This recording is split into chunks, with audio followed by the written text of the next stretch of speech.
Hi, I'm Dr. Pachenik. Today, I just want to congratulate President Trump and his team for having Pastor Brunson released from prison under President Erdogan. I know that President Erdogan probably should have released Pastor Brunson earlier, but for many other reasons which have to do with national security, I'm certain that Erdogan wanted to keep him until he had certain leverage points that he wanted to use. Now, I've treated hostages for many years, particularly the ones who are in Iran. It's not an easy treatment, and it's not something that you have to look on lightly. Let me give you an example.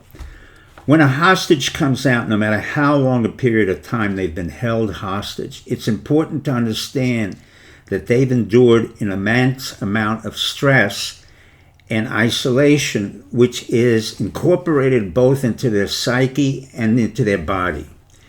Now, very often, they will come out without any physical manifestations, and the physical manifestations will appear only later on. And as a physician and someone who's taken care of hostages, one has to always be aware that the target organs, like the mind, the heart, the lungs, the stomach, become a very important element when you are a hostage. And what do I mean? You're all alone. You basically have to create a world where you can live in that world even though you're in a cell 24/7. And in that cell, you have to inspire yourself to walk around, to be active, and to seem alive to the next day. And you don't know how many next days there will be, and you don't know what will happen the next day. You don't know if you will be terrorized, if you will be beaten up, or if you'll be flattered. In fact, being a hostage is a very dicey situation. Under the Iran situation, they had several hostages. They kept them alive. And keeping a hostage alive is a far more lucrative business than killing a hostage. And the reason for that is because the hostage becomes more valuable in terms of money the longer you keep him or her. But when they come out, psychologically, they're traumatized. In the beginning, you don't see it.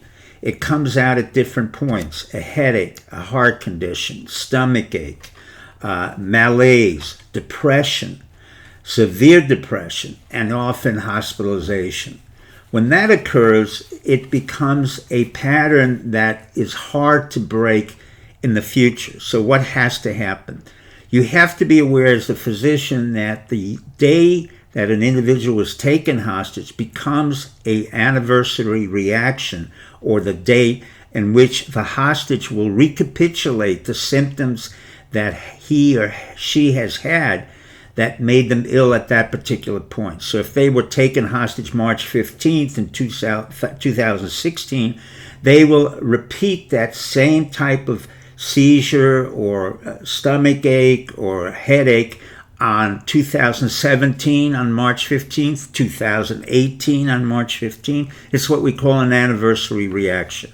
And most physicians or caretakers have to be aware of the date in which, in this case, Pastor Brunson was taken hostage, and how he was under the care of, and how he endured the care of the Turks. My suspicion is the Turks did not beat him up. They did not terrorize him because it wouldn't have been to their advantage. They held him simply because they had other issues that they had to contend with.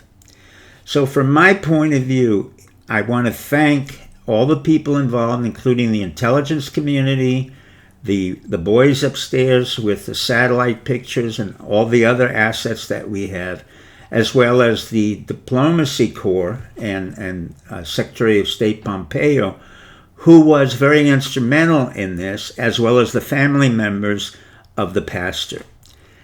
Please remember that a hostage is not something that we want to be. And often we become hostages to our own fears and our own lives.